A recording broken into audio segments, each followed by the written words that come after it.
பூசை விழாவானது இப்பொழுது துவங்கி நடந்து கொண்டிருக்கிறது.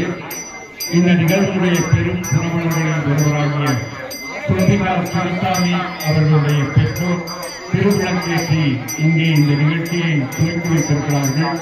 இன்றைய வழிபாட்டில் நாங்கள் பிரதானம் வைப்பது வெண்ணெய்மலை பகுதி மக்களுடைய இந்த குடியிருப்பு பிரச்சனையை எம்பெருமானாகிய வெண்ணமலை முருகப்பெருமான் முன்னின்று முழுவதுமாக அவர்களுக்கெல்லாம் அந்தந்த வீடுகள் அவர்களுக்கே சொந்தமாக்கி அவர்கள் உள்ளத்திலும் இல்லத்திலும் இருக்கிற இருளெல்லாம் அகன்று ஒளி வீச வேண்டும் என்கின்ற வகையிலே இந்த 51ஆம் ஆண்டு அப்படின்னா ஆங்கிலேயர் காலத்தில் துவங்கியது.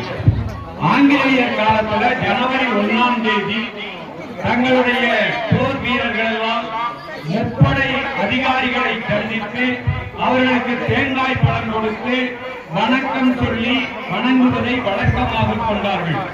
ஒரு நாள் அவர்களுக்குள்ளே ஒரு எண்ணம் எழுந்தது, இந்த 30